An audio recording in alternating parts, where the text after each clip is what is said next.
அதிசயங்கள் செய்கிறவர் நம் அருகில் இருக்கிறார்.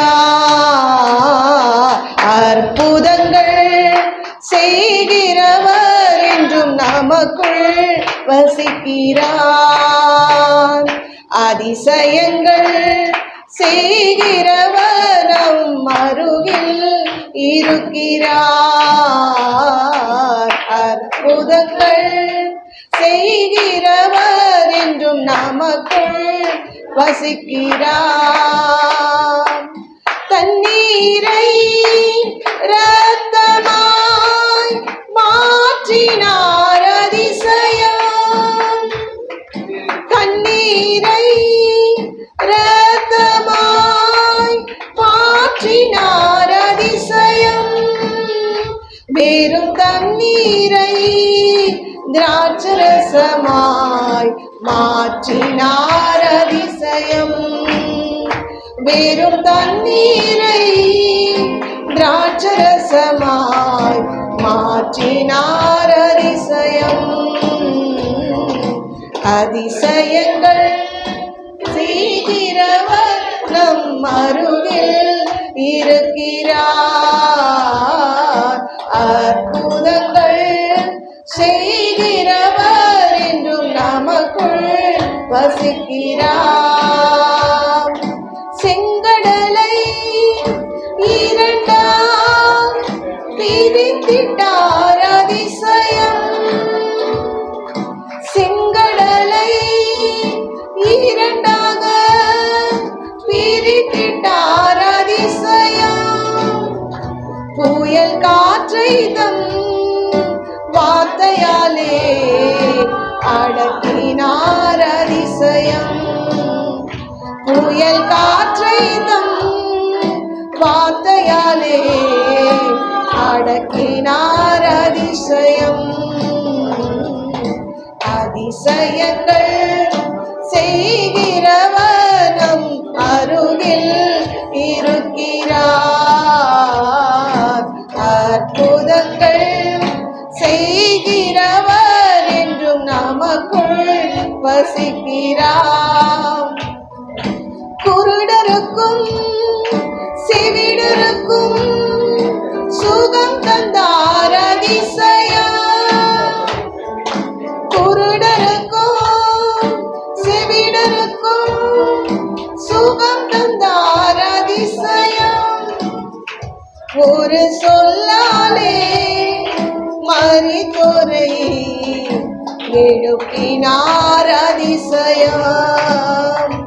ஒரு சொல்லாலே மரித்தோரை எழுப்பினார் அதிசயம். அதிசயங்கள் செய்கிறவர் நம் அருகில் இருக்கிறார். அற்புதங்கள் செய்கிறவர் என்றும் நமக்குள் வசிக்கிறார். பாவியான என்னையும் மாற்றினார் அதிசயம். பாவியான என்னையும் மாற்றினார் அதிசயம். இடையன் மீதும் நேசகரம் நீட்டினார் அதிசயம். இடையன் மீதும் நேசகரம் நீட்டினார் அதிசயம். அதிசயங்கள் செய்கிறவர் நம் அருகில் இருக்கிறார். அற்புதங்கள் செய்கிறவர் என்றும் நமக்குள் வசிக்கிறார். கர்த்தருடைய பரிசுத்த நாமத்துக்கு ஸ்தோத்திரம். இந்த நாளிலும் நாம் அதாவது அதிசய தேவன் என்கிற தலைப்பில் நாம் செய்தியை பார்க்கலாம். கருமையான தேவ பிள்ளைகளே, கடந்த மாதம் முழுவதும் நம்மளை கண்ணின் மணி போல் காத்த தேவன் இந்த புதிய மாதத்துக்குள்ள நவம்பர் மாதத்துக்குள்ள தேவன் அடி எடுத்து வைக்க தேவன் பாராட்டின கிருபைகளுக்காய் நாம் ஆண்டவருக்கு நன்றி செலுத்துவோம். கண்களை மூடி நாம் ஜெபிப்போம். ஸ்தோத்திரிக்கிற ஆண்டவரே, மகா பரிசுத்தமுள்ள நல்ல தகப்பனே, நன்றியோடு ஸ்துதிக்கிற ஸ்தோத்திரிக்கிற ராஜா, மகிமையின் தேவனே, மாக்கு ஸ்தோத்திரம் ஆண்டவரே. அப்பா நன்றியோடு ஸ்துதிக்கிறவர தீரபா லபாக்கரபல ரீபாக்கரபல பரஷா போரியா தியாரபாக்கரபா. ஆண்டவரே, கடந்த மாதம் முழுவதும் எங்களை கண்ணின் மணி போல காத்து இந்த புதிய மாதத்தில் அடியெடுத்து வைக்க தேவன் பாராட்டின கிருபைகளுக்காய் கோடா கோடி ஸ்தோத்திரங்களை ஏறெடுக்கிறேன் ஆண்டவரே. ஐ ஷல் பி ஹோதன் ஐ லபி கமாரா தீபா ரபாக்கரபா ஓ ரபாக்கரபா தீரபா லிபாக்கரபா. வாக்குத்தத்தம் பண்ணினவர் உண்மையுள்ளவர், நீர் வாக்கு மாறாதவர் ஆண்டவரே. ஏசப்பா உமக்கு ஸ்தோத்திரிக்கிறேன், துதிக்கிறேன் ஆண்டவரே. அப்பா இந்த வேளையில கூட கர்த்தாவே எல்லா சத்துருவின் வாய்களை அடைத்து போடுங்க ஏசப்பா. ரிஷரா தரா போலியா கரபா ஐ காந்தி போலா கர்பியா தரை கன்ஷலோ ரபேக்கரபா ஓ ரபாக்கரபா தீரபாக்கரபா. அப்பா இந்த பிரசங்கத்துக்கு தடையை உண்டு பண்ணுகிற பொல்லாத ஆவிகளை இயேசு கிறிஸ்துவின் அதிகாரமுள்ள நாமத்து மூலம் கட்டுகிறேன் ஆண்டவரே. ஓ ரபா லிபா ரபா ஷலோ ரபேக்கரபா. கடந்த மாதம் முழுவதும் அநேக போராட்டங்கள் பிரச்சனைகள் மத்தியில் கடந்து வந்தாலும் இந்த புதிய மாதத்துல ஆண்டவர் எனக்கு என்ன செய்வார் என்று சொல்லி கூட ஆண்டவரை கலங்கின உள்ளத்தோடு இந்த இடத்திற்கு வந்திருந்தாலும் யூடியூப்ல ஆண்டவரை பார்த்து கொண்டு இருக்கிற ஒவ்வொரு நபர்களுக்கும் ஆண்டவரே நீர் அதிசயம் செய்கிற தேவன் என்று சொல்லி ஆண்டவரை வாக்கு பண்ணியிருக்கிறீர். நீர் வாக்கு மாறாதவர் ஆண்டவரை. அப்பா உமக்கு ஸ்தோத்திரிக்கிறேன். இந்த மாதம் முழுவதும் உம்முடைய பிள்ளைகளை நீர் ஆசீர்வதிப்பீராக டாடி. நாமத்தை மாத்திர மகிமைப்படுத்துங்கப்பா. ஆவியாண்ட கரத்துல தாழ்த்தி ஒப்பு கொடுக்கிறேன் ஆண்டவரே. அடிமை சிலுவை நிழலுக்குள்ள மறைத்து கொள்ளுங்க. நீங்க பேசுங்கப்பா. ஒரு மனுஷனுடைய சத்தத்தை அல்ல, தேவ சத்தத்தை பிள்ளைகள் கேட்கட்டும். இயேசுவின் நாமத்தில் கேட்கிறேன் பிதாவே, ஆமென். இந்த நாளிலும் அதிசய தேவன் என்கிற தலைப்பில் நாம் செய்தியை பார்க்கலாம். மீகா 7:15 நாம் வாசிப்போம். நீ எகிப்து தேசத்திலிருந்து புறப்பட்ட நாளில் நடந்தது போலவே உன்னை அதிசயங்களை காணப்படுவேன். நீ எகிப்து தேசத்திலிருந்து புறப்பட்ட நாளில் நடந்தது போலவே உன்னை அதிசயங்களை காண பண்ணுவேன். ஹல்லேலூயா. எகிப்து என்று சொன்னால் பாவம் என்று அர்த்தம். எனக்கு அருமையான தெய்வ பிள்ளைகளே, இன்னொரு பக்கம் எகிப்து என்று சொன்னால் இஸ்ரவேல் ஜனங்கள் எகிப்து தேசத்தில் அடிமையா இருந்தார்கள். அந்த அடிமைத்தனத்திலிருந்து ஆண்டவர் அவர்களை பல அற்புதங்களை செய்து வெளியே கொண்டு வந்தார். ஆண்டவராகிய அந்த ஆண்டவர் என்ன சொல்றார்னா, நான் எகிப்திலிருந்து உன்னை எப்படி கொண்டு வந்தனோ அதே போல நான் உன்னை அதிசயங்களை காண பண்ணுவேன் என்று கர்த்தர் சொல்கிறார். ஹல்லேலூயா. யோபு 9:10 சொல்லப்பட்டிருக்கு, தேவன் ஆராய்ந்து முடியாத பெரிய காரியங்களையும் எண்ணி முடியாத அதிசயங்களையும் செய்கிறார். ஹல்லேலூயா. அவர் ஆராய்ந்து முடியாத பெரிய காரியங்களை செய்கிறார். ஹல்லேலூயா.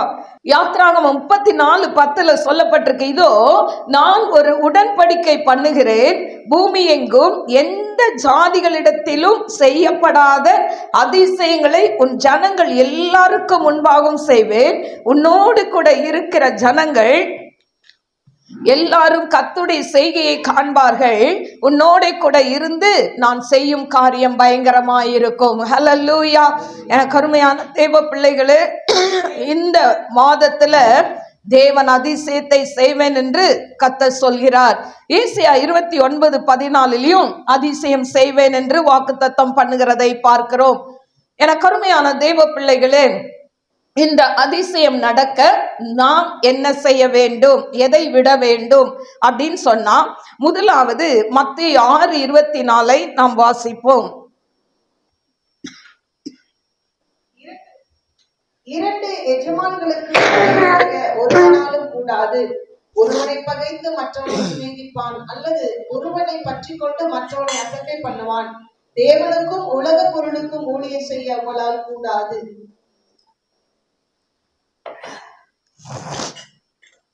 ரெண்டு எஜமானுக்கு ஊழியம் செய்யக்கூடாது. ஹல்லேலூயா. தேவனுக்கும் உலகத்துக்கும் நாம் ஊழியம் செய்ய முடியாது. ஹல்லேலூயா. ஏன்னு சொன்னா, உலகம் பிசாசினுடைய கரத்துல இருக்கு. ஆனா அந்த உலகத்துக்கும் தேவனுக்கும் நாம் ஊழியம் செய்ய முடியாது. அப்போ ஒரே எஜமானுக்கு நாம் ஊழியம் செய்ய வேண்டும். ஞாயிற்றுக்கிழமை ஆராதனை என்று சொன்னால் தேவாலயத்துக்கு நாம் நேரப்பட கடந்து வர வேண்டும். ஆனா அந்த நேரத்துல உலகப்பிரமான சில வேலைகளை நாம் கவனித்து கொண்டிருந்தோம் என்று சொன்னால் அப்போ ஆலயத்துக்கு வர்றது தாமதிக்கும். அதனால நம்ம 2 எஜமானுக்கு என்ன பண்ணக்கூடாது, ஊழியம் செய்ய கூடாது என்று வேதம் சொல்கிறது. 1 ராஜாக்கள் 18:21 நீங்க எந்த மட்டும் 2 நினைவுகளால் குந்தி குந்தி நடப்பீர்கள், கர்த்தர் தெய்வமானால் கர்த்தரை பின்பற்று, பாகால் தெய்வமானால் பாகாலை பின்பற்றி போன்னு வேதம் சொல்கிறது. எனக்கு அருமையான தெய்வ பிள்ளைகளே, அப்போ விக்கிரக ஆராதனையை நாம் விட வேண்டும். விக்கிரக ஆராதனை என்று சொன்னால் ஒரு சொரூபத்தை வைத்து நாம் செய்வது மட்டும் விக்கிரக ஆராதனை கிடையாது. அதை வணங்குவது மட்டும் விக்கிரக ஆராதனை கிடையாது. நாம் ஆண்டவருக்கு மேலாக சிலருக்கு நாம் நம்முடைய மனதில் இடம் கொடுத்தால், அன்பு செலுத்தினால் அது விக்கிரக ஆராதனை. இதையெல்லாம் நாம் விட வேண்டும். அடுத்தது நீதிமொழிகள் 12:22 பொய் பேசுவதை நாம் விட வேண்டும். பொய் உதடுகள் கர்த்தருக்கு அருவருப்பானவைகள் என்று சொல்லப்பட்டிருக்கு. அதனால நம்ம என்ன பண்ணக்கூடாது, பொய் பேசக்கூடாது. அடுத்தது லூக்கா 21:34 உங்கள் இருதயம் பெருந்திண்டியினாலும் வெறியினாலும் லௌகீக கவலையினாலும் பாரம் அடையாத படிக்கு. ஹல்லேலூயா. எனக்கு அருமையான தெய்வ பிள்ளைகளே, அப்போ இருதயம் பெருந்திண்டினா நிறைய சாப்பிடுறது, அளவுக்கு மீறி சாப்பிடுறது, எல்லாத்தையும் அடிச்சு புரடிச்சு என்ன பண்றது, நம்ம உடம்புக்கு ஏக்காததெல்லாம் சாப்பிடுறது. ஹல்லேலூயா. உங்கள் இருதயம் பெருந்திண்டியினாலும் வெறியினாலும், நிறைய இடத்துல பைபிள்ல வெறி என்று கொடுக்கப்பட்டிருக்கும். இந்த வெறி எதை குறிக்கும் என்று சொன்னால் ட்ரிங்க்ஸ், அதாவது குடியை குறிக்கும். ஹல்லேலூயா. அதனால இந்த குடியினாலும் லௌகீக கவலை, லௌகீக கவலைனா உலகப்பிரமான கவலைனால பாரம் அடையாத படிக்கு நம்ம என்ன பண்ணணுமா, ஆண்டவரை நோக்கி பார்க்க வேண்டும். லேவியராகமம் 19:26 குறி கேட்க கூடாதுன்னு சொல்லப்பட்டிருக்கு. ஹல்லேலூயா. அப்போ நம்ம என்ன பண்ணக்கூடாது, குறி கேட்க கூடாது. இன்னைக்கு நிறைய கிறிஸ்தவர்கள் என்ன பண்றாங்க, குறி கேட்க போறாங்க. இல்ல கிளி ஜோசியம் பார்க்கறது, இல்லைன்னா அந்த நாள் பார்க்கறது, இப்படி நிறைய காரியங்கள். அப்போ ஆண்டவர் நம் வாழ்க்கையில் அதிசயம் செய்யணும்னா கருந்திரிகள் வெட்டப்படணும். இன்னைக்கு ஒரு மெழுகுவத்தி இருக்குன்னு வச்சுக்கோங்க, நம்ம அந்த கேண்ட்ல கொஞ்ச நேரம் எரிய விட்டுட்டு அணைச்சிருவோம். ஆனா அணைச்ச பிறகு பார்த்தீங்கன்னா அது மேல கருப்பா திரி இருக்கும். அப்போ அடுத்தது நம்ம அந்த கேண்ட்ல யூஸ் பண்ணும்போது அந்த கருந்திரியை கட் பண்ணிட்டு நம்ம கொளுத்துனோம்னா அது நல்லா பிரகாசமா எரியும். ஆனா அந்த கருந்திரி மேலேயே நம்ம கொளுத்தி வச்சிட்டோம்னா அந்த வெளிச்சம் டிம்மா இருக்கும், மங்கலா இருக்கும். அதே போல நம்ம ஆண்டவர் நமக்கு அதிசயம் செய்யணும் அப்படின்னு சொன்னா கருந்திரிகள் வெட்டப்பட வேண்டும். பாருங்க, லேவியராகமம் 19:28 அடையாளங்களை உடம்புல போடாதீங்கன்னு இருக்குது. ஹல்லேலூயா. வாசிப்போமா? லேவியராகமம் 19:28 செத்தவனுக்காக உங்கள் சரீரத்தை கீறிக் கொள்ளாமலும், செத்தவனுக்காக உங்கள் சரீரத்தை கீறிக் கொள்ளாமலும், அடையாளமான எழுத்துக்களை உங்கள் மேல் குத்திக் கொள்ளாமலும் இருப்பீர்களாக. அடையாளமான எழுத்துக்களை உங்கள் மேல் குத்திக் கொள்ளாமலும் இருப்பீர்களாக. ஹல்லேலூயா. அப்போ இன்னைக்கு செத்தவங்களுக்காக நம்ம என்ன பண்ணக்கூடாது, அந்த அடையாளங்களை போடக்கூடாது, கீறிக்க கூடாது உடம்புல. சிலர் பார்த்தீங்கன்னா முன்னெல்லாம் பச்சை குத்துறதுன்னுவாங்க, ஆனா இப்ப என்ன, அது மாடல் ஆகி இப்ப என்ன பண்றாங்க, டேட்டுன்னு சொல்லி கரங்கள்ல போடுகிறதை நாம் பார்க்கிறோம். எனக்கு அருமையான தெய்வ பிள்ளைகளே, அப்போ இப்படிப்பட்ட காரியங்களை நம்ம என்ன செய்யணும், இதெல்லாம் நம்ம செய்யக்கூடாது ஆண்டவருடைய பிள்ளைகள். எனக்கு அருமையான தெய்வ பிள்ளைகளை, இப்படி வேண்டாத கருந்தரிகள் இன்னும் கலாத்தியர் 5:19 21 வரைக்கும் மாம்சத்தின் கிரியைகள் கொடுக்கப்பட்டிருக்கு. இப்போ அந்த மாம்சத்தின் கிரியைகள் எதெல்லாம் இருக்குதோ அதையெல்லாம் நம்ம என்ன பண்ணணும், நம்மளுடைய வாழ்க்கையிலிருந்து அப்புறப்படுத்த வேண்டும். ஹல்லேலூயா. இப்போ தேவனை நம்பும் ஜனங்களுக்கு தேவன் செய்யும் அதிசயம் என்ன? ஹல்லேலூயா. இப்ப நம்ம எல்லாரும் ஆண்டவரை நம்புற பிள்ளைகள் தான். நமக்கு ஆண்டவர் என்ன அதிசயம் செய்றார்? முதலாவது ரட்சிப்பு என்னும் அதிசயம். ஹல்லேலூயா. இந்த அதிசயம் உங்க வாழ்க்கையில செய்திருக்கிறாரா? கொஞ்சம் யோசித்து பாருங்க. லூக்கா 19:3 இயேசு எப்படிப்பட்டவரோ என்று பார்க்க சகையு வகை தேடினான். ஹல்லேலூயா. அப்போ வகை தேடினான். அவனுக்குள்ள என்ன இருந்தது? வாஞ்சை இருந்தது.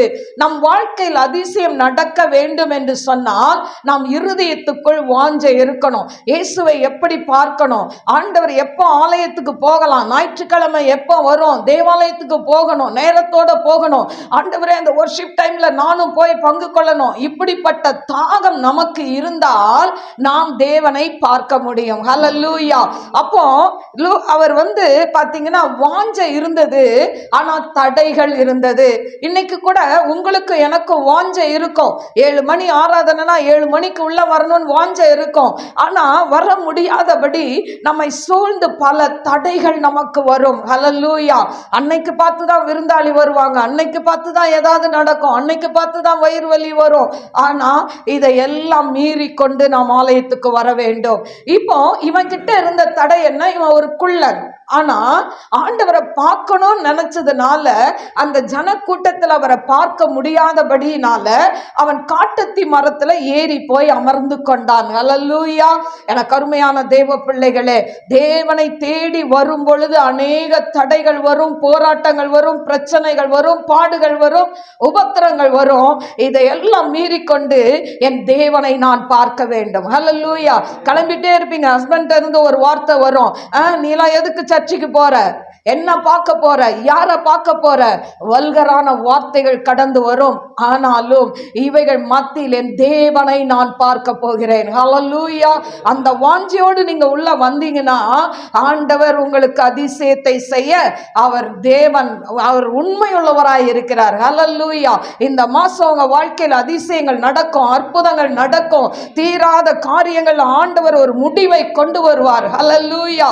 இப்ப வாஞ்சியோடு ஓடி போறான், அவன் மேல ஏறி உட்கார்ந்துட்டான். ஆனா எல்லாரும் நெருக்கி கொண்டு வராங்க, ஆண்டவர் அதை கேர் பண்ணவே இல்லை. ஆனா ஒருத்த ஆண்டவருக்காக காத்து இருக்கிறான். அவனை பார்த்து ஆண்டவர் சொல்றாரு, சகையுவே சீக்கிரம் இறங்கி வா. ஹல்லேலூயா. அவனை பார்த்த உடனே அந்த இடத்துல ஸ்டாப் பண்ணிட்டார், நின்னுட்டார், கூப்பிடுறார். கூப்பிட்ட உடனே அவன் அந்த பிடியை விட்டு உடனே கீழே குதிச்சு வரான். ஆண்டவரை பார்த்து அவன் சந்தோஷப்படுகிறான். ஆண்டவர் சொல்றார், நான் உன் வீட்டுக்கு வரேன்ப்பா. சந்தோஷமா கூட்டிட்டு போறான். போகும்போதே அவன் சொல்றான், ஆண்டவரே, நான் யாரிடத்துல அது அநியாயமாய் வாங்கியிருந்தால் நான் 4 லட்சணையாய் திருப்பி கொடுத்துறேன். ஹல்லேலூயா. அப்ப பாருங்க, ஆண்டவர் உள்ள வரும்பொழுது உள்ள இருக்கிற அழுக்கு வெளியே போகணும். அதுதான் ரட்சிப்பு. ஹல்லேலூயா. இன்னைக்கு ரட்சிப்புன்னா அர்த்தமே தெரியாம வாழ்ந்து கொண்டு இருக்கிறோம். ஹல்லேலூயா. பெண்டிகா சபைக்கு போயிட்டா எல்லாரும் ரட்சிக்கப்பட்டவங்களா? நோ. எனக்கு அருமையான தெய்வ பிள்ளையே, உன் உள்ளம் சுத்திகரிக்கப்படணும், உன் உள்ளம் பரிசுத்தமா இருக்கணும். அதுதான் ரட்சிப்பு. ஹல்லேலூயா. எனக்கு அருமையான தெய்வ பிள்ளையே, எந்த சர்ச்சுக்கு வேணா போலாம், சர்ச்சு உங்களை பரலோகம் கொண்டு போகவே போகாது. ஹல்லேலூயா. நம்ம தனிப்பட்ட முறையில நம்ம வாழ்க்கை தேவனுக்கும் நமக்கு உண்மை உள்ளதா இருந்தால் மட்டும்தான் நாம் ரகசிய வருகையில் பறந்து போக முடியும். பாருங்க, இப்போ இவன் ஆண்டவரை கூட்டிட்டு போறான், இவனுக்கு ஒரே சந்தோஷம். ஆனா ஆண்டவர் சொல்றார், இன்றைக்கு இந்த வீட்டுக்கு ரட்சிப்பு வந்தது, இவனும் ஆபிரகாமுடைய குமாரனா இருக்கிறான் என்று சொல்லி ஆண்டவர் அப்ரிஷியேட் பண்றதை பார்க்கிறோம். இன்னைக்கு இந்த ரட்சிப்பின் சந்தோஷம், ரட்சிப்பின் அதிசயம் நம் வாழ்க்கையில் இருக்கிறதா? கொஞ்சம் யோசித்து பாருங்க. ஹல்லேலூயா. ரட்சிப்பின் அதிசயம் நம் வாழ்க்கையில இருந்தா நம்ம எப்பவும் சந்தோஷமா இருப்போம். ஹல்லேலூயா. என்ன பிரச்சனை வந்தாலும், என்ன போராட்டம் வந்தாலும் நமக்கு எப்படி இருக்கும்? நம்முடைய உள்ளம் சந்தோஷமா இருக்கும். ஆண்டவருக்கு ஏதாவது செய்யணும், ஏதாவது சாதிக்கணும் அப்படின்னு சொல்லி நம் உள்ளம் ஏங்கி கொண்டே இருக்கும். ஹல்லேலூயா. 2வது அதிசயம் என்னன்னா பரிசுத்தம் என்னும் அதிசயம். ஹல்லேலூயா. முதலாவது ரட்சிப்பு என்னும் அதிசயத்தை கர்த்தர் நமக்கு செய்வார், ஆண்டவரை அதாவது நம்புகிற பிள்ளைகளுக்கு. 2வது பரிசுத்தம் என்னும் அதிசயம். யோசித்து பாருங்க, நம்ம வாழ்க்கை பரிசுத்தமா இருக்குதா? ஹல்லேலூயா. மனுஷர்கள் முகத்தை தான் பார்க்க முடியும், ஆனா ஏசப்பா எங்க பார்க்கிறாரு? நாம் இருதயத்தை பார்க்கிறார், அந்தரங்க வாழ்க்கையை பார்க்கிறார். யாருக்குமே தெரியாம 4 சுவருக்குள்ள நம்ம செய்யற தவறுகளை அவர் பார்த்து கொண்டே இருக்கிறார். ஹல்லேலூயா. அவர் எழுதிக்கிட்டே தான் இருக்கிறார், அவர் கணக்குல போய்கிட்டே தான் இருக்குது. நம்ம செய்யற ஒவ்வொரு பாவமும் அக்கிரமும் அநியாயம் எல்லாம் அவர் கணக்குல எழுதிக்கிட்டே இருக்கிறாரு. நாள் ஒன்று வரும், நியாய தீர்ப்பின் நாள் அன்று நம்மளை அங்க கொண்டு வந்து நிறுத்திடும். ஹல்லேலூயா. எனக்கு அருமையான தேவ பிள்ளைகளை, இன்னைக்கு வெளி உலகத்துக்கு நம்ம நல்லவங்களா இருக்கலாம், கணவனுக்கு மனைவிக்கு நல்லவங்களா தெரியலாம், பிள்ளைகளுக்கு நம்ம நல்லவங்களா தெரியலாம். ஆனா உன் அந்தரங்க வாழ்க்கை எப்படி இருக்கிறது யோசித்து பார். ஹல்லேலூயா. பரிசுத்தம் என்னும் அதிசயம் உங்க வாழ்க்கையில இருக்குதா? யோசேப்புடைய வாழ்க்கையில இருந்தது. எப்படி இருந்தது? ஆதியாகமம் 39:9 வாசிப்போமா? இந்த வீட்டிலே என்னிலும் பெரியவன் இல்லை, நீ அவருடைய மனைவியாய் இருக்கிறபடியால் உன்னை தவிர வேறு ஒன்றையும் அவர் எனக்கு விலக்கி வைக்கவில்லை. இப்படி இருக்க நான் இத்தனை பெரிய பொல்லாங்குக்கு உடன்பட்டு தேவனுக்கு விரோதமாய் பாவம் செய்வது எப்படி? ஹல்லேலூயா. அவனுக்குள்ள வார்த்தை இருந்தது. ஹல்லேலூயா. முதலாவது சொன்ன சகைக்குள்ள வாஞ்சை இருந்தது. அவன் ரட்சிப்பின் அதிசயத்தை பெற்றுக்கொண்டான். இரண்டாவது, நமக்குள்ள வார்த்தை என்கிற இந்த மன்னா இருக்கும் பொழுது தேவன் நம்மை பரிசுத்தப்படுத்துவார். ஹல்லேலூயா. அனுதினமும் இந்த வேதத்தை எடுத்து நாம் வாசிக்க வேண்டும். ஹல்லேலூயா. வேதத்தை நாம் தியானிக்க வேண்டும். ஹல்லேலூயா. எப்படி ஆகாரம் நம்ம உடம்புக்கு ஸ்ட்ரெங்த் கொடுக்குதோ அதே போல நம்ம ஆத்துமாவுக்கு ஒரு ஸ்ட்ரெங்த் வேணும்னா இந்த வேத வசனமாகிய மன்னா தாங்க ஸ்ட்ரெங்த். இதை வாசித்தாதான் நாம் ஆவிக்குரிய வாழ்க்கையில ஆத்துமாவில் பலப்பட முடியும். ஹல்லேலூயா. இப்போ பாருங்க, சங்கீதம் 105:19 சொல்லப்பட்டிருக்கு, கர்த்தர் சொன்ன வார்த்தை நிறைவேறும் அளவும் அவருடைய வசனம் அவனை புடமிட்டது. ஹல்லேலூயா. அப்போ ஆண்டவர் என்ன சொன்னாரு? நான் உன்னை என்ன பண்ணுவேன்? நான் எல்லாருக்கும் மத்தியில உன் அரிக்கட்டை நிமிர செய்வேன்.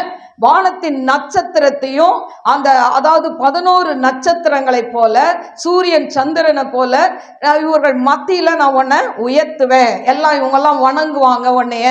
அதாவது சூரியன் சந்திரன், அப்பா அம்மா நட்சத்திரங்கள் அவனுடைய சகோதரர்கள் எல்லாரும் வணங்கி நிற்பாங்கன்னு சொல்றாங்க. ஆனா அதே போல நடந்தது. ஆனா அது நடந்து அந்த வார்த்தை நிறைவேறும் அளவுக்கு ஆண்டவருடைய வசனம் அவனை புடமிட்டு கொண்டே இருந்தது. ஹல்லேலூயா. எத்தனை போராட்டம் இல்ல யோசேப்புடைய வாழ்க்கையில. சும்மாவா ஆண்டவர் எகிப்துக்கு அதிகாரியாய் மாற்றினார்? இல்லவே இல்லை. தன்னுடைய அண்ணன்மார்கள் வெறுத்தார்கள், அவனை குழியில போட்டாங்க, இஸ்மவேலற்ற வித்தாங்க 20 வெள்ளிக்காசுக்கு. அங்கிருந்து போத்திபார் வீட்டுல போனான். அங்க போய் போத்திபார் மனைவி கிட்ட மாட்டிக்கிட்டு அவன் செய்யாத குற்றத்துக்கு 2 வருஷம் சிறையில் அடைக்கப்பட்டான். சிறையிலிருந்து பானபாத்திரக்காரனுக்கும் சுயம்பாகிக்கும் அவன் அதாவது கனவு கண்டதை கரெக்டா சொல்றான். ஆனாலும் அந்த பானபாத்திரக்காரன் செய்ததை மறந்து விட்டான். நன்றி இல்லாதவன். ஹல்லேலூயா. இன்னைக்கு உலகம் இப்படிதாங்க. நம்ம கிட்ட நன்மையை பெற்றுக்கொள்வார்கள், நன்றி இல்லாமல் அலைந்து விடுவார்கள். ஹல்லேலூயா. அப்போ நன்றி இல்லாம இருந்த அந்த பானபாத்திரக்காரன் நன்றி அறிவு இல்லாமல் இருந்தாலும் ஆண்டவர் அவனை வெளியே எப்படி கொண்டு வந்தார்? அந்த பார்வோன் ராஜாக்கு சொப்பனத்தை கொடுத்து இவனை வெளியே கொண்டு வருகிறார். ஹல்லேலூயா. அப்ப எத்தனை இன்னல்கள், எத்தனை போராட்டங்கள்.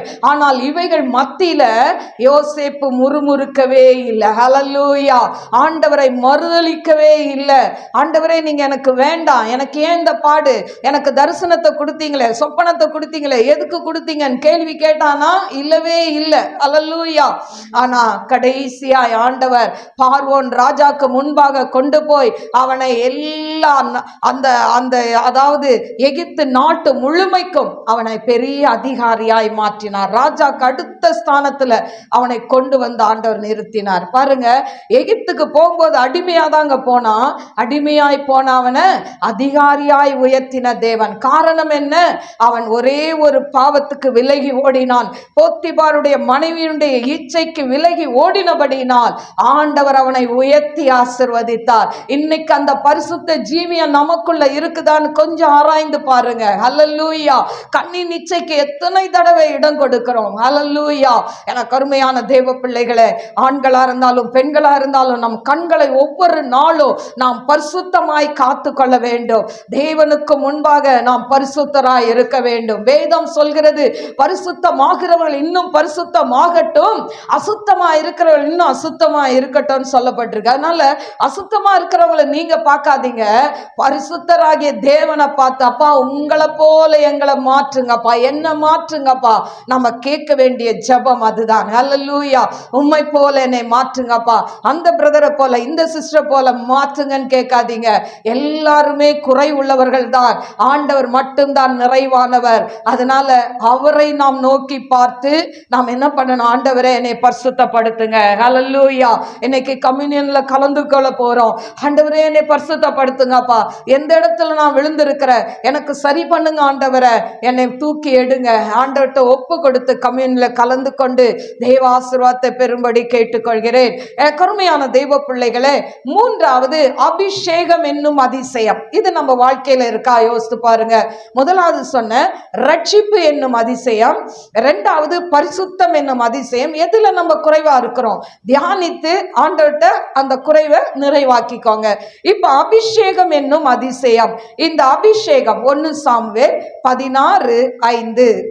அதற்கு அவன், சமாதானம் தான், கர்த்தருக்கு பலியிட வந்தேன். நீங்கள் உங்களை பரிசுத்தம் பண்ணிக்கொண்டு என்னுடனே கூட பலி விருந்துக்கு வாருங்கள் என்றான். மேலும் ஈசாயையும் அவன் குமாரரையும் பரிசுத்தம் பண்ணி அவர்களை பலி விருந்துக்கு அழைத்தான். இப்போ இந்த இடத்துல பாத்தீங்கன்னா 1 சாமுவேல் 16ஆம் அதிகாரத்திலிருந்து அதுல ஃபுல்லா நீங்க வாசித்து பாருங்க. அதுல சாமுவேல் ஈசாய் வீட்டுக்கு வருகிறார். இந்த ஈசாய் யார்? இந்த தாவீதினுடைய தகப்பன். இப்போ ஈசாய் வீட்டுக்கு வருகிறார். வந்து என்ன பண்றாரு, அவர் தைல கொம்பை எடுத்து வருகிறார், அதாவது அபிஷேகிக்கிறதற்காக. ஏன் சொன்னா சவுலு ஆண்டவருக்கு பிரியம் இல்லாதபடியினால ஆண்டவர் சவுலை தள்ளி ஒரு ராஜாவை ஏற்படுத்தணும்னு விரும்புறார். இப்படி விரும்பினதுனால ஆண்டவர் சொல்றார், உன் தைல குப்பி எடுத்துட்டு போ, ஈசாய் வீட்டுக்கு போ, நான் அங்க ஒருத்தரை தெரிந்து கொள்வேன். யாருன்னு சொல்லவே இல்லை ஆண்டவர், தெரிந்து கொள்வேன், அவ்வளவுதான். இப்போ போறான். அங்க போனா இராணுவத்தில் இருக்கிற பலசாலியான அவங்க அண்ணன்மார்கள்லாம் இருக்கிறாங்க. உடனே அவங்க அப்பா அவங்க அண்ணன்மார்கள் எல்லாம், அதாவது மூத்த சகோதரன்ல இருந்து ஒவ்வொருத்தரையா அனுப்புறான். அப்படி பார்க்கும்போது மூத்த சகோதரனை பார்த்த உடனே, அந்த மகனை பார்த்த உடனே, ஆண்டவரே இவன் தானா, இவன் நல்லா இருக்கான், வாட்டச்சாட்டமா இருக்கான், இவன் தானா அப்படின்னு கேட்ட உடனே ஆண்டவர் சொல்றாரு, இவன் இல்ல, மனுஷன் பார்க்கிற மாதிரி நான் பார்க்க மாட்டேன், நான் இருதயத்தை பார்க்கிறேன் ஆண்டவர் சொல்றார். ஒவ்வொருத்தரா ரிஜெக்ட் பண்ணிக்கிட்டே வராங்க. கடைசியில 7 பிள்ளைகளும் இல்லைன்னு சொன்ன உடனே அவர் கேட்கிறாரு, எப்பா உனக்கு இவ்வளவுதான் பிள்ளைகளா, இன்னும் இல்லையா அப்படின்னு கேட்கும்போது, இன்னும் ஒருத்தன் இருக்கிறான். அவன் எங்க இருக்கிறான்? ஆடு மேய்த்து கொண்டு இருக்கிறார். இன்னைக்கு உங்க வாழ்க்கையில நீங்க எல்லாராலும் நிராகரிக்கப்பட்டு இருக்கலாம், மறக்கப்பட்டு இருக்கலாம். உங்களுடைய சொந்தங்களால, அப்பா அம்மாவால, கூட பிறந்தவங்களால நீங்க தள்ளி வைக்கப்பட்டு இருக்கலாம். ஒன்றுக்கும் உதவாதவன் உதவாதவள் என்று உங்களை ஒதுக்கி வைத்திருக்கலாம். ஆனால் உங்களை கொண்டு தேவன் பெரிய காரியங்களை செய்வார். ஹல்லேலூயா. ஒரு நாள் வரும், உங்களை எழுப்பி நிறுத்துவார் அவங்க முன்னால. ஹல்லேலூயா. இன்னைக்கு அவங்க நினைக்கலாம், அவன் ஒரு உதவாக்கார, ஒன்னுத்துக்கும் உதவாது சொல்லுவாங்கல்ல, அவன் ஒன்னுத்துக்கும் உதவ மாட்டான், அவன் வாழவும் மாட்டான், மற்றவங்களை வாழ வைக்கவும் மாட்டான் அப்படிலாம் சொல்லுவாங்க.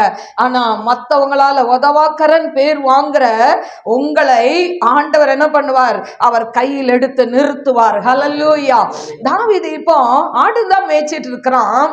ஆனா சொல்றாரு, அவனை முதல் கூப்பிடு, அது வரைக்கும் நான் சாப்பிட மாட்டேன் அப்படின்னு சொல்ல உடனே அவங்க கூப்பிட்டு உடனே இவன் ஓடி வரான். அவன் எப்படி இருக்கிறான் வாசிங்க, 12ஆம் வசனம், 16-12. ஆள் அனுப்பி அவனை அழைப்பித்தான். அவன் சிவந்த மேனியும் அழகிய கண்களும் நல்ல ரூபமுள்ளவனுமாய் இருந்தான். அப்பொழுது கர்த்தர், இவன் தான், நீ எழுந்து இவனை அபிஷேகம் பண்ணு என்றார். பாருங்க, இவன் தான், இவனை என்ன பண்ணு, அபிஷேகம் பண்ணுன்னு சொல்றார் ஆண்டவர். ஹல்லேலூயா. அப்போ அபிஷேகம் பண்ணுன்னு சொன்ன உடனே அவன் மேல அந்த தைலத்தை எடுத்து ஊற்றும் பொழுது பாருங்க, அவனுக்குள்ள அந்த அபிஷேகம், அந்த அனாயிட்டிங் உள்ள வருது. ஹல்லேலூயா. எனக்கு அருமையான தேவ பிள்ளைகளே, அபிஷேகம் என்னும் அதிசயம் நம் வாழ்க்கையில இருக்கணும். ஹல்லேலூயா. இன்னைக்கு சின்ன பிள்ளைங்களுக்கெல்லாம் ஆண்டவர் அபிஷேகத்தை கொடுக்கிறாரு. ஏன் தெரியுமா? அவங்க ரொம்ப பர்ஃபெக்டா இருக்கிறாங்க, நல்லவங்கன்னு கொடுக்கல, அவங்கள இந்த உலகத்துக்குள்ள விழுந்து விடாதபடி, உலக பாவத்துல பிள்ளைகள் வாலிப நாட்கள்ல விழுந்து விடாதபடி அவங்கள தடுத்து நிறுத்துறதுக்கு கொடுக்கிற ஒரு அது பாதுகாப்பு தான் இந்த அபிஷேகம். அல்லேலூயா. ஏன்னா அபிஷேகம் இருந்தா பிள்ளைங்க என்ன பண்ண மாட்டாங்க, லேஸ்ல உலகத்துக்குள்ள போய் விழுந்துட மாட்டாங்க, பாவ இச்சைக்குள்ள மாட்ட மாட்டாங்க. அதுக்கு தான் ஆண்டவர் பாதுகாப்புக்காக கொடுக்கிறார். ஆனாலும் அதை வச்சுக்கிட்டு நம்ம பரலோகம் போயிடலாமான்னு கேட்டா போக முடியாது. அபிஷேகம் பெற்றவர்கள் அவர்களுடைய வாழ்க்கை மாறணும், அவங்களுடைய நடை பாவனைகள் மாறணும், பேச்சு மாறணும். ஹல்லேலூயா. அபிஷேகம் பெற்றுட்டேன்னு சொல்லிட்டு அம்மா அப்பா கிட்ட எதிர்த்து பேசினா அது அபிஷேகமான்றது கேள்விக்குறிதான். ஹல்லேலூயா.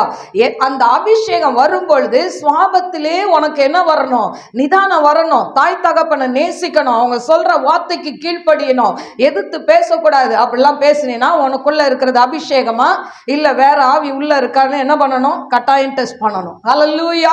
எனக்கு அருமையான தெய்வ பிள்ளைகளே, ஒருவன் மறுபடி பிறந்தால் அவன் எப்படி இருப்பான், ஒரு குழந்தைய போல இருக்கணும். ஹல்லேலூயா. அப்போ அந்த மறுபடி பிறக்கப்பட்டவங்க எப்படி இருப்பாங்கன்னா, ஒரு வாஞ்சை, எப்பொழுதும் ஒரு அந்த தாகம் இருக்கும், ஆண்டவரை பற்றி அறியணும், இன்னும் சத்தியத்தை அறிந்து கொள்ளணும். எனக்கு எல்லாம் தெரியும், இது கேட்ட சத்தியம் தானே, பலமுறை கேட்டது தானே, அப்படி நிர்விசாரமா இருக்க மாட்டாங்க. இதில் ஆண்டவர் என் கூட என்ன பேசுறார். அப்போ அந்த வாஞ்சை உள்ளவர்களுக்கு ஆண்டவர் ஜீவ தண்ணீரை கொடுப்பார். அதனால பெரியவங்க நிறைய பேர் வெயிட் பண்றீங்க அபிஷேகத்துக்கு. ஆண்டவர் நிச்சயமா உங்களை அபிஷேகம் பண்ணுவார். அதனால நான் எங்க குறைவு இருக்கிறேன் அப்படின்னு நினைக்காதீங்க. ஆண்டவருக்கு ஒரு நேர காலம் இருக்கு, கட்டாயமா தருவார். இன்னும் வாஞ்சியோட கேளுங்க, ஆண்டவர் உங்களை அபிஷேகிக்க அவர் வல்லவராய் இருக்கிறார். ஹல்லேலூயா. இப்படி அபிஷேகம் பெற்ற பின்னால தாவீதினுடைய காரியம் என்ன அப்படின்னு சொன்னா, எனக்கு அருமையான தேவ பிள்ளைகளே, 1 சாமுவேல் 16:23. அப்படியே தேவனால் விடப்பட்ட ஆவி சவுலை பிடிக்கும் போது தாவீது சுரம நிலத்தை எடுத்து தன் கையினால் வாசிப்பான், அதனாலே பொல்லாத ஆவி அவனை விட்டு நீங்க சவுல் ஆறுதல் அடைந்து சொஸ்தமாவான். பாருங்க, இப்படி இவன் அபிஷேகம் பெற்ற பின்னால இவனுக்கு அபிஷேகம் பெற்ற பின்னால என்ன ஆகுது, இவனை கொண்டு போய் சவுல் கிட்ட விடுறாங்க, சவுல் ராஜா கிட்ட. இப்ப சவுல் ராஜா கிட்ட போகும்போது சவுல் ராஜா என்ன பண்றாரு, அவர் அங்க பேய் பிடிச்சி அலறாரு. இவன் கிண்ணறத்தை எடுத்து வாசித்த உடனே அவர் நார்மல் ஆயிடுறாரு, சுகமாயிடுறாரு. ஹல்லேலூயா. ரெண்டாவது பாருங்க, அவன் அபிஷேகம் பெற்ற பின்னால 1 சாமுவேல் 17:36, 1 சாமுவேல் 17:38-39. சவுல் தாவீதுக்கு தன் வஸ்திரங்களை உடுத்துவித்து வெண்கலமான ஒரு சீராவை அவன் தலையின் மேல் போட்டு ஒரு கவசத்தையும் அவனுக்கு தரிப்பித்தான். அவனுடைய பட்டயத்தை தாவீது தன் வஸ்திரத்தின் மேல் கட்டிக்கொண்டு அதிலே அவனுக்கு பழக்கமில்லாததினால் நடந்து பார்த்தான். அப்பொழுது தாவீது சவுலை நோக்கி, நான் இவைகளை போட்டுக்கொண்டு போடக்கூடாது, இந்த அபியாசம் எனக்கு இல்லை என்று சொல்லி அவைகளை களைந்து போட்டு போதும். எனக்கு அருமையான தேவ பிள்ளைகளே, இப்ப ரெண்டாவது அவன் அபிஷேகம் பெற்ற பின்னால அவனுக்கு என்ன வருது, இன்னொரு அவனுக்கு அதாவது ஆண்டவருடைய பரீட்சை பார்க்குற ஒரு நேரம். முதல்ல அபிஷேகம் பெற்றோன்னா பிசாசை துரத்துறான். இப்போ ஒரு அதாவது பெலிஸ்தன் கையில ஆண்டவர் கொண்டு போய் விடுறார். இப்போ அண்ணன்மார்களை பார்க்கறதுக்கு அப்பா அனுப்பும் பொழுது அங்க போனா என்ன பண்றான், அந்த கோலியாத் வந்து ஒவ்வொரு நாளும் 40 நாள் காலையிலையும் சாயங்காலமும் வந்து என்ன பண்றான், உங்களை யாருக்காவது என்ன இருக்கு தைரியம் தான் என்கிட்ட சண்டைக்கு வா இப்படின்னு சொல்லி ஆண்டவருடைய நாமத்தை தூஷிக்கிறான். அதுதான் 17:36 சொல்லப்பட்டிருக்கு, ஜீவனுள்ள தேவனுடைய சேனைகளை நிந்தித்தானே. அல்லேலூயா. அப்போ ஆண்டவருடைய நாமத்தை நிந்தித்ததுனால அவனுக்குள்ள ஒரு வைராக்கியம் வருகிறது. அல்லேலூயா. நம் வாழ்க்கையில் அதிசயம் நடக்கணும்னா தேவன் மேல் வைராக்கியம் தேவை. முதலாவது சொன்ன, நம் வாழ்க்கையில் அதிசயம் நடக்கணும்னா சகையை போல வாஞ்சை, தேவனை பார்க்கணும்னு வாஞ்சை இருக்கணும். ரெண்டாவது அதிசயம் நடக்கணும் அப்படின்னு சொன்னா நமக்குள்ள இந்த வார்த்தையாகிய மன்னா, யோசேப்புக்குள்ள இருந்தது போல வார்த்தையாகிய மன்னா நமக்குள்ள இருந்தா அதிசயம் நடக்கும். மூணாவது அபிஷேகம், அதாவது இந்த அதிசயம் எப்படி நடக்கும்னா நமக்குள்ள ஒரு வைராக்கியம் இருக்கணும், தேவனை குறித்தான வைராக்கியம், பக்தி வைராக்கியம் இருக்கணும். தாவீதுக்குள்ள அந்த பக்தி வைராக்கியம் இருந்தது. அவன் சொல்றான், இப்படி நிந்தித்தானே, இவனை நான் என்ன பண்றேன், நான் கொன்னுருவேன் அப்படின்னு சொல்றான்.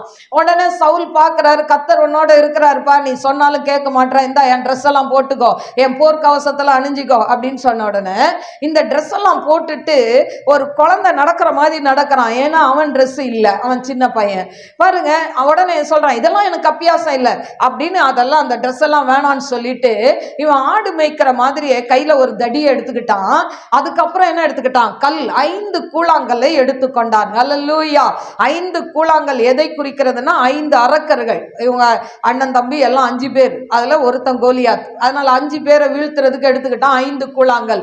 அடப்பையை எடுத்துக்கிட்டான், கவனை எடுத்துக்கிட்டான். இதெல்லாம் எடுத்துக்கிட்டு அவன் போகும்போது பாருங்க, இவ்வளவுதான் அவனுடைய அந்த ஆயுதம், போருக்கு போற ஆயுதம். இன்னொன்னு என்ன எடுத்துக்கிட்டான்னா 17:45, அதற்கு தாவீது பெலிஸ்தனை நோக்கி, நீ பட்டயத்தோடும் ஈட்டியோடும் கேடகத்தோடும் என்னிடத்தில் வருகிறாய், நானும் நீ நிந்தித்த இஸ்ரவேலின் இராணுவங்களின் தேவனாகிய கர்த்தருடைய நாமத்திலே உன்னிடத்தில் வருகிறேன். அல்லேலூயா. இப்ப பாருங்க, 3 ஆயுதங்கள், அதாவது 1 கூழாங்கல், 2வது கவன், 3வது இயேசுவின் நாமம். அல்லேலூயா. இராணுவத்தின் நாமம் என்று சொல்லி அவன் சொல்கிறதை பார்க்கிறோம். இந்த 3ஐயும் எடுத்துக்கொண்டு போய் என்ன பண்றான், சண்டை போடுறான். அல்லேலூயா. ஆனா ஆண்டவர் அந்த ஒரே கல்லை வைத்து அவன் நெற்றியில அடித்து அவன் தலை குப்புற விழுகிறதை நாம் பார்க்கிறோம். அல்லேலூயா. ஆண்டவர் வெற்றியை கொடுக்கிற தேவன். ஏன் தெரியுமா, அவன் கூழாங்கல்ல அதிசயம் கிடையாது, அவனுக்குள்ள இருந்த அபிஷேகம். அல்லேலூயா. அவன் கூழாங்கல்லை அடிக்க ஆண்டவர் பின்னால ஒரு அடி கொடுக்க அவன் தலை குப்புற விழுறான். என்னைக்குமே ஒரு பொருள் நம்மளை நோக்கி வரும்போது நம்ம பின்னுக்கு தான் போவோமே தவிர முன்னால முகம் குப்புற விழமாட்டோம். அல்லேலூயா. ஆனா அவன் முகம் குப்புற விழுந்தான் என்று சொல்லப்பட்டிருக்கு. சவுலுடைய பட்டயத்தையே அவனால தூக்க முடியல. ஆனா இந்த கோலியாத்துடைய பட்டயத்தை தன் 2 கரங்களால் எடுத்து அந்த கோலியாத்துடைய தலையை வெட்டி கையில எடுத்துக்கொண்டு போனானாம். அப்பொழுதுதான் இஸ்ரவேல் ஜனங்கள் ஆடி பாடினார்களாம், சவுல் கொன்றது 1000, தாவீது கொன்றதோ 16,000. ஹல்லேலூயா. அந்த வெற்றியின் ரகசியம் என்ன, அபிஷேகம் என்னும் அதிசயம். ஹல்லேலூயா. இன்னைக்கு யாருக்குள்ளெல்லாம் அபிஷேகம் இருக்குதோ தேவன் அவர்களை ஒவ்வொரு காரியத்திலே அவங்களை படிப்படியாய் உயர்த்தி கொண்டே போவார். ஹல்லேலூயா.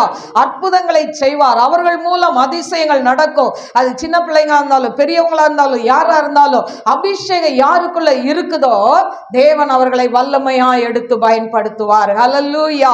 என கருமையான தேவ பிள்ளைகளே, அடுத்தது ஊழியம் என்னும் அதிசயம். ஹல்லேலூயா. இப்போ முதலாவது சொன்ன ரட்சிப்பு என்கிற அதிசயம் நடக்கணும்னா வாஞ்சை வேணும். 2வது சொன்ன பரிசுத்தம் என்கிற அதிசயம் இருக்கணும்னா அந்த ஆவிக்கு, அதாவது வசனமாகிய மன்னா நமக்குள்ள இருக்கணும். 3வது அதிசயம் அபிஷேகம் என்கிற அதிசயம் வேணும்னா நமக்குள்ள ஒரு வைராக்கியம். எனக்கு வேணும் ஆண்டவரே.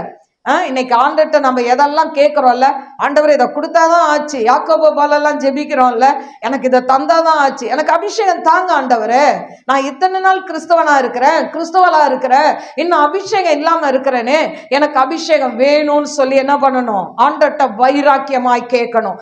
அடுத்தது பாத்தீங்கன்னா ஊழியம் என்னும் அதிசயம்.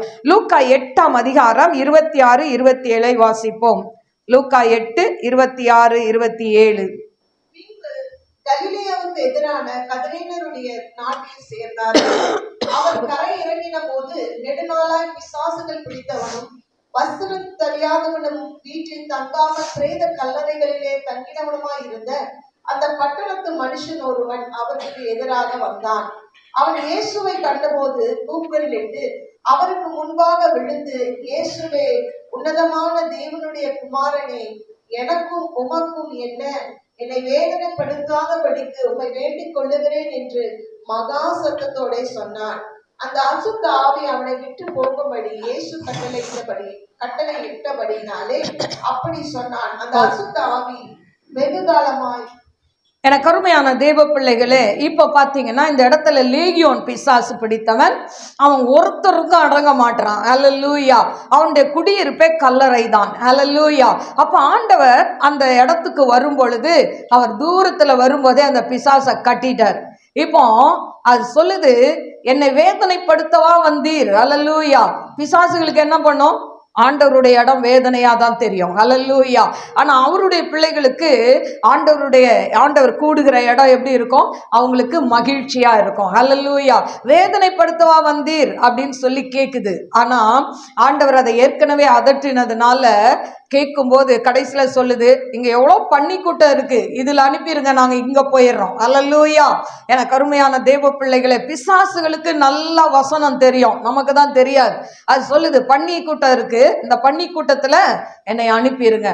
நான் முன்ன ஒரு நாள் பேய் ஓட்டும் போது அந்த பிள்ளை நல்லா பைபிள் வாசிக்கும், நாங்க தண்டியார்பேட்டை ஏரியால இருக்கும்போது. அப்ப நான் பேய் ஓட்டும் போது அது சொல்லிச்சு, ஆண்டவரே பன்னி கூட்டத்துல அனுப்புனாரு, நீ என்னை பாதாளத்துக்கு போக சொல்றியே. அப்ப பாருங்க, வேத அறிவு எங்க இருந்து வருது? பிசாசு சொல்றதை பார்க்கிறோம். அல்லேலூயா. அந்த அளவுக்கு வேதம் அதுங்களுக்கு நல்லாவே தெரியும். அப்போ இந்த பன்னி கூட்டத்துல போறேன்னு சொன்னா, ஆண்டவர் போன்னு சொன்னா என்ன பண்ணிச்சு? எல்லாம் அந்த பன்னி கூட்டத்துக்குள்ள போன உடனே மேல இருந்து அப்படியே உருண்டு வந்து எங்க விழுந்துருச்சு? எல்லாம் கடல்ல விழுந்து அழிஞ்சு போச்சு.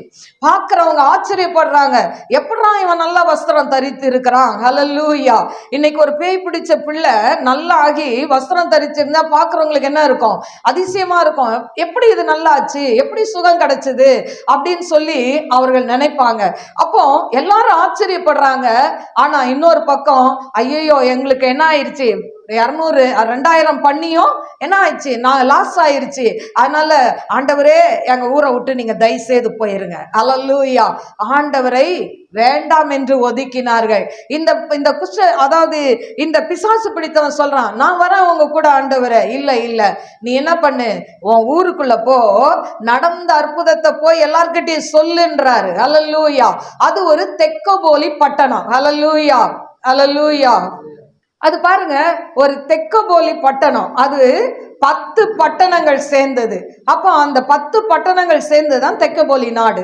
அந்த நாட்டுல ஆண்டவர் போக முடியாத இடத்துல இப்ப என்ன பண்றாங்க? இந்த பிசாசு பிடித்தவன் போய் எல்லாருக்கும் சத்தியத்தை சொல்கிறான். ஹல்லேலூயா. எனக்கு அருமையான தேவ பிள்ளைகளே, நீங்களும் நானும் கூட ஒருவேளை மந்திரக்கட்டுல இருந்து வந்திருக்கலாம், செய்வனக்கட்டுல இருந்து வந்திருக்கலாம். எதற்காக ஆண்டவர் விடுதலை கொடுக்கிறார்? செய்வனக்கட்டுல இருந்து எதுக்கு விடுதலை கொடுக்கிறார்? பிசாசின் கிரியிலிருந்து எதுக்கு விடுதலை கொடுக்கிறார்? அப்படிப்பட்டவர்களுக்காய் ஜெபிப்பதற்கு நமக்கு விடுதலை கொடுக்கிறார். ஹல்லேலூயா. நாம் சொகுசாய் வாழ்வதற்கு அல்ல. ஐயோ நான் பட்ட பாடு, நான் பட்ட உபத்திரம், இந்த ஜனங்கள் படுறாங்களே, அவங்க மேல தாகம் கொண்டு இரக்கம் கொண்டு அவர்களுக்காய் நாம் என்ன பண்ணணும்? போராடி ஜெபிக்கணும். அதற்காகத்தான் ஆண்டவர் நம் வாழ்க்கையில சில காரியங்களை அனுமதிக்கிறார். ஹல்லேலூயா. அதனால ஏதோ இவங்க ஆடுறாங்க, பேய் பிடிச்சி ஆடுறாங்க அப்படி இல்லை. ஒரு நாள் அவங்க எழுப்பி நின்று இன்னொருத்தருக்காக ஜெபிக்கிறதுக்கு ஆண்டவர் இன்னைக்கு அவங்களை ஆயத்தப்படுத்தி வச்சிருக்கிறார். ஹல்லேலூயா. எனக்கு அருமையான தேவ பிள்ளைகளே, கடைசியா ஒண்ணு சொல்லி முடிச்சிடுறேன். பொருளாதாரத்துல அதிசயம். ஹல்லேலூயா. இதுதான் நமக்கு தேவை இல்ல? இவ்வளவு நேரம் சொன்னதெல்லாம் நமக்கு தேவையே கிடையாதுன்னு நினைப்பீங்க. ஆனா முதல்ல அந்த தேவை இருந்தாதான் இந்த தேவை சந்திக்கப்படும். ஹல்லேலூயா.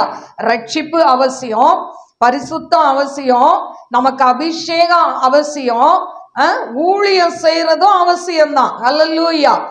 எல்லாரும் ஒருவேளை மைக்கு பிடிச்சிட்டு பேச முடியாது. ஆனா உங்க கூட நல்ல டியர் ஃப்ரெண்டா இருக்கிறாங்களே, அவங்களுக்கு ஒரு நாளாவது ஏசப்பா அன்பை சொன்னீங்களா? அவன்லாம் அதெல்லாம் கேட்க மாட்டான். அவனுக்கு நான் சொன்னா அவன் எனக்கு பகையாயிருவான். இப்போ அவனை வைத்து எனக்கு சாதகமான சில காரியங்கள் நடக்குது, அதனால நான் ஏசப்பாவை பத்தி சொன்னா அவன் என்னை விட்டு போயிடுவான். ஹல்லேலூயா. சத்தியத்தை சொன்னா சத்துருவானீர்கள், சத்தியத்தை சொன்னா சத்துருவாதான் மாறிடணும். ஹல்லேலூயா. அப்படின்னு சொல்லிட்டு நமக்கு எதுக்குப்பா வம்பு, அதுக்குன்னு ஒரு சிலர் இருக்கிறாங்க, அவங்க சொன்னா போதும் அப்படின்னு நம்ம போயிடுறோம்ல. இல்லவே இல்லை. நம்ம எவ்வளோ பேசுறதுக்கு, உலகப்புறமா பேசுறதுக்கு வாயை திறக்கிறோமே, ஆண்டவர் உங்களுக்கு செய்த நன்மை ஏன் 4 பேருக்கு சொல்ல மாட்டீங்க? ஹல்லேலூயா. 4 பேருக்கு ஆண்டவர் எனக்கு இந்த நன்மையை செய்தார் என்று சொல்லணும். ஹல்லேலூயா. அப்படி சொன்னாதான் சபை விரிவாகும். ஹல்லேலூயா. எனக்கு அருமையான தேவ பிள்ளைகளே, இப்போ பொருளாதாரத்துல என்ன அதிசயம்? லூக்கா 5ஆம் அதிகாரம் 2-3 நாம் வாசிப்போம். அப்பொழுது கடற்கரையிலே நின்ற 2 படகுகளை கண்டார். மீனவர்கள் அவைகளை விட்டு இறங்கி வலைகளை அலசி கொண்டிருந்தார்கள். அப்பொழுது அந்த படகுகளில் ஒன்றில் ஏறினார். அது சீமோனுடையதாயிருந்தது. அதை கரையிலிருந்து சற்றே தள்ளும்படி அவனை கேட்டுக்கொண்டு அந்த படகில் உட்கார்ந்து ஜனங்களுக்கு போதகம் பண்ணினார். சரி, இப்ப பாத்தீங்கன்னா இதுல பேதுரு என்ன பண்றாரு? அவர் ராத்திரி முழுசா மீன் பிடிக்கிறார். மீன் பிடிச்சா ஒண்ணு கூட அகப்படல. கரையில என்ன பண்றாங்க? வலையை அலசி கொண்டு இருக்கிறார்கள். நிறைய போட்டு இருக்கு, நிறைய போட்டு.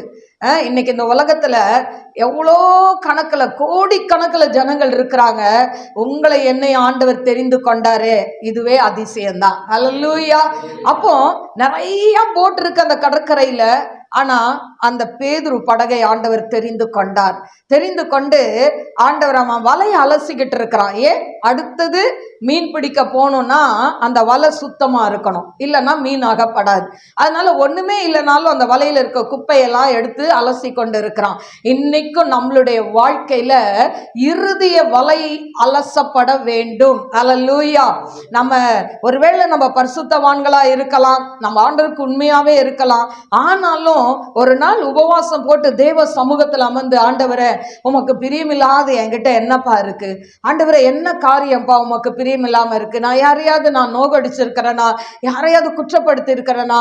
அப்படின்னு நம்ம உட்காரும் பொழுது நம்ம ஆண்டவர் என்ன பண்ணுவாரு? நீ இந்த இடத்துல இந்த காரியத்தை செய்த, இது எனக்கு பிரியம் இல்லை. ஆண்டவர் நம்மளோட பேசுவார். அதுதான் நம்மளுடைய இருதயத்தை அலசி பார்க்கணும். ஹல்லேலூயா. இருதயம் கேடுள்ளதும் திருக்குள்ளதுமாய் இருக்கிறதுன்னு வேதம் சொல்கிறது. அந்த இருதயத்தை நம்ம என்ன பண்ணணும்? அலசி பார்க்கணும். ஆண்டவரே நான் என்னென்ன செய்திருக்கேன்பா அப்படின்னு அலசும் போது அதுல இருக்க குப்பைகளை நம்ம எடுத்து போட முடியும். அப்படிதான் இவங்க வலையில இருக்க குப்பையெல்லாம் எடுத்து போட்டுட்டு இருக்கிறாங்க. ஆண்டவர் பார்க்கிறாரு, ஏறி உட்கார்ந்தாரு. உட்கார்ந்து அங்க இருக்கிறவங்களுக்கு எல்லாம் என்ன பண்றாரு? போதகம் பண்ணினார், வார்த்தைகளை சொல்கிறார். ஹல்லேலூயா.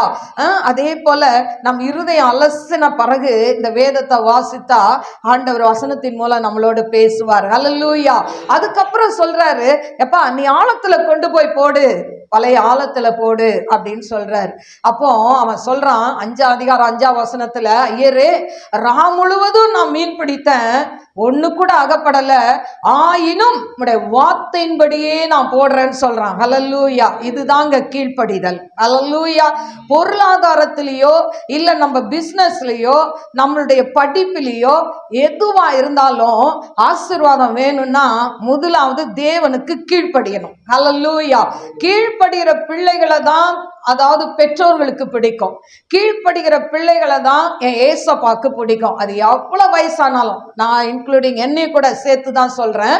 அப்போ நம்ம தேவனுக்கு பிரியமாய் நடந்தா தேவன் நம்ம மேல அவர் என்ன பண்ணுவார்? பிரியமாய் இருப்பார். ஹல்லேலூயா. இப்ப பாத்தீங்கன்னா அப்ப சொல்றான், உங்களுடைய வார்த்தையின்படி போடுறான்பா. போட்ட உடனே வலை கிளியத்தக்க மீன்கள் அகப்பட்டதாம். எவ்வளோ ஆச்சரியம், எவ்வளோ சந்தோஷம், அதிசயம். ஆனா 2 படகு அமிழத்தக்க மீன்களை கர்த்தர் கொடுத்தார். அவன் நல்லா மீன் வியாபாரம் பண்ணி மாடி மேல மாடி கட்டி அவன் நல்லா சொகுசா வாழணும்னு நினைச்சாரா? இல்லவே இல்ல. 10ஆம் வசனம் வாசிங்க பாப்போம். சீமோனுக்கு கூட்டாளிகளான செபெதேயுவின் குமாரராகிய யாக்கோபும் யோவானும் அந்தபடியே பிரமித்தார்கள். அப்பொழுது இயேசு சீமோனை நோக்கி, பயப்படாதே, இது முதல் நீ மனுஷரை பிடிக்கிறவனாய் இருப்பாய். ஹல்லேலூயா. பயப்படாதே, இதெல்லாம் பார்த்து பிரமிக்காதப்பா. இது முதல் உன்னை என்ன பண்ணுவேன்? மனுஷர்களை பிடிக்கிறவளாய் மாற்றுவேன். ஹல்லேலூயா. எனக்கு அருமையான தெய்வ பிள்ளைகளே, அதனால நம்ம சொகுசா வாழ்றதுக்காக சில ஆசீர்வாதங்களை தேவன் தரல. ஹல்லேலூயா. நம்மளை என்ன பண்ண வைக்கிறாரு? மீன் பிடிக்கிறவர்களாய் மாற்ற வைக்கிறார். அதாவது மீன் பிடிக்கிறவங்கள மனுஷர்களை பிடிக்கிறவர்களாய். ஹல்லேலூயா. மீன் பிடிச்சு கொண்டிருந்த பேதுருவை எப்படி மாத்தினாரு? மனுஷர்களை பிடிப்பா, மீன் பிடிக்காத. அவன் கீழ்ப்படிஞ்சானா? முதல் கீழ்ப்படிஞ்சான். அப்புறம் என்ன பண்ணான்? ஆண்டவர் பரமேறி போன உடனே சாப்பாட்டுக்கு என்ன பண்றதுன்னுட்டு அவன் திரும்ப விட்ட வலையை எடுத்துக்கிட்டு கூட்டாளிங்களையும் சேர்த்துக்கிட்டு திரும்பவும் போய் என்ன பண்றான், மீன் பிடிக்கிறான். அப்பதான் ஆண்டவர் கேட்கிறார், ஏப்பா நீ என்னை நேசிக்கிறியா, என்னை நேசிக்கிறியா? 3 தடவை கேட்டாரு. அப்ப சொல்றான், ஆண்டவரே நான் உம்மை நேசிக்கிறேன் அப்படின்னு சொல்லும் போது, என் ஆடுகளை மேய்ப்பாயாக. அல்லேலூயா. எனக்கு அருமையான தேவ பிள்ளைகளே, அதனால ஆண்டவருடைய பர்பஸ் என்ன, நம்மளை ஆசீர்வதிக்கிறதின் நோக்கம் என்ன அப்படின்னா, நம்மளை ஆசீர்வதித்து நம்ம வீடு மேல வீடு கட்டி ஆசீர்வாதமா உட்கார்றதுக்கு மட்டும் இல்ல, அவருடைய ஊழியத்தை செய்ய வேண்டும். அல்லேலூயா. ஜனவரி மாதத்துல இருந்து யாருக்கு சொந்த வீடு இருக்குதோ அவங்க எல்லாரும் உங்க வீட்டுல பிரேயர்சல் நடத்தணும். மாசம் ஒரு தடவை நான் வருவேன். அல்லேலூயா. உங்க வீடை திறந்து கொடுத்தீங்கன்னா வருவேன். அல்லேலூயா. லீதியால் வீடை திறந்து கொடுத்தாலும் அது மாதிரி திறந்து கொடுத்தீங்கன்னா ஒரு வாரம், மாசத்துக்கு ஒரு வாரம் நான் வருவேன். மற்ற 4 வாரம் நீங்க ஊழியர் செய்யணும், வேற யாரும் செய்யக்கூடாது, நீங்க ஊழியர் செய்யணும். அதுக்கு சரின்னா நான் வருவேன். அல்லேலூயா. எனக்கு அருமையான தேவ பிள்ளைகளே, நீங்க ஊழியராய் மாறணும். நீங்க விசுவாசிகளாவே எத்தனை வருஷம் இருப்பீங்க? அல்லேலூயா. நம்ம 4 பேருக்கு சத்தியத்தை சொல்லணும், நம்ம ஜெபிக்கணும். ஜெபிக்காம இருக்கிற வரைக்கும் நமக்குள்ள இருக்கிற கிருபை வரலாம் தெரியாது வெளியில. அப்போ நம்ம ஜெபிக்க ஆரம்பிக்கும் பொழுதுதான், ஐயோ எனக்குள்ள இந்த வரம் இருக்கா, எனக்குள்ள பிசாசு ஓட்டுற வரம் இருக்கா, எனக்கு பாடுறதுக்கு தாளந்து இருக்கா. அல்லேலூயா. அப்போ நம்ம செய்து பார்த்தாதாங்க தெரியும். அதனால ஆண்டவர் இந்த மாசத்துல உங்க பொருளாதாரத்தை ஆசீர்வதிப்பார்.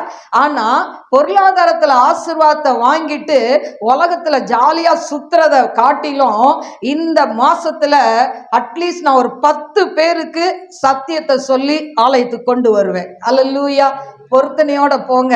கர்த்தர் இந்த மாசத்துல உங்களுடைய வியாபாரம், உங்களுடைய பிசினஸ், உங்களுடைய வேலை ஸ்தலம், உங்களுடைய படிப்பு காரியம், காலேஜில் படித்தாலும் சரி, நீங்க ஸ்கூல்ல படித்தாலும் சரி, ஆண்டவர் உங்களை ஆசீர்வதிக்க அவர் வல்லவராய் இருக்கிறார். நாம் கண்களை மூடி நாம் செபிப்போம். ஸ்தோத்திரிக்கிறேன் ஆண்டவரே, மகா பரிசுத்தமுள்ள நல்ல தகப்பனே, உமக்கு ஸ்தோத்திரிக்கிறப்பா. ஆண்டவரே அப்பா, நீங்க அதிசயங்களை செய்வேன் என்று இந்த மாசம் வாக்கு கொடுத்திருக்கிறீங்கப்பா. உம்முடைய பிள்ளைகளுக்கு நீங்க அதிசயத்தை செய்யுங்கப்பா. யார் யாரெல்லாம் இன்னும் ரட்சிப்பு என்கிற அந்த காரியத்துக்குள்ள வரலையா அவங்கள ரட்சிங்க ஏசப்பா. யார் யாருக்கு பரிசுத்தம் தேவையா அவங்கள பரிசுத்தப்படுத்துங்கப்பா. யார் யாருக்கு அபிஷேகம் தேவையா அவங்களுக்கு அபிஷேகத்தை கொடுங்க ஆண்டவரே. அப்பா உமக்கு ஸ்தோத்திரிக்கிறேன். கட்டுகள்ல இருக்கிற பிள்ளைகளுக்கு விடுதலையை கொடுங்க ஆண்டவரே. அதே போல தகப்பனே அப்பா, இந்த மாதத்திலிருந்து பிள்ளைகள் எழும்பி ஊழியம் செய்யட்டும் ஆண்டவரே. அநேகருக்கு உம்மை பற்றி அறிவிக்கக்கூடிய பிள்ளைகளாய் மாற்றுவீராக. இதை யூடியூப்ல பார்த்து கொண்டிருக்கிற ஒவ்வொரு பிள்ளைகள் மீதும் ஆண்டவரே வல்லமாய் இறங்கட்டும். வந்திருக்கிற பிள்ளைகள் மீது வல்லமாய் இறங்கட்டும். நல்ல அபிஷேகம் பெற்றவங்க கரங்களை தட்டி ஆண்டவரை மகிமைப்படுத்துங்க.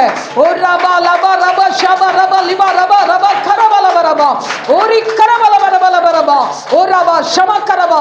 நல்ல நல்ல ஆவில விட்டு கொடுத்து கொஞ்ச நேரம் ரஷபா பபா பபா பபா பபா ரி கரபல ரபா ஓரி கரபல ரபா. ஒரு அக்கினி இறங்கட்டும். ஜெப ஆவினால நிரப்புங்க, விண்ணப்பத்தின் ஆவினால நிரப்புங்க ஆண்டவரே. பிள்ளைகளை ஜெபிக்க முடியாதபடி, துதிக்க முடியாதபடி கட்டி வைத்திருக்கிற எல்லா மாந்திரிக கட்டுகள் உடையட்டும் ஆண்டவரே. எல்லா மாந்திரிக வல்லமைகள் அழியட்டும் ஆண்டவரே. உம்முடைய பிள்ளைகளுக்கு எதிராய் செயல்படுகிற எல்லா மாந்திரிகத்தின் கிரியைகளை கட்ட உடைச்சு திருப்புற அற்புதங்களை செய்வீராக, அதிசயங்களை செய்வீராக. நாமத்தை மாத்திரம் மகிமைப்படுத்துங்கப்பா. இந்த மாதம் முழுவதும் பிள்ளைகள் வாங்குற வருமானங்களை ஆசீர்வதிங்கப்பா. கையின் பிரயாசங்களை ஆசீர்வதிங்கப்பா. 5 அப்ப 2 மீன்களை கொண்டு 5000 பேருக்கு போஷித்து மீதியான துணிக்கை எடுத்தது போல மீந்ததை எடுக்க கிருபை கொடுங்கப்பா ஆண்டவரே. பிள்ளைகளுடைய குடும்பத்துல கணவன் மனைவிக்குள்ள நல்ல சமாதான சந்தோஷ ஐக்கியத்தை கட்டளையிடுவீராக. நாம மகிமைப்படட்டும். இயேசுவின் நாமத்தில் கேட்கிறேன் பிதாவே, ஆமென். God bless you. God bless you.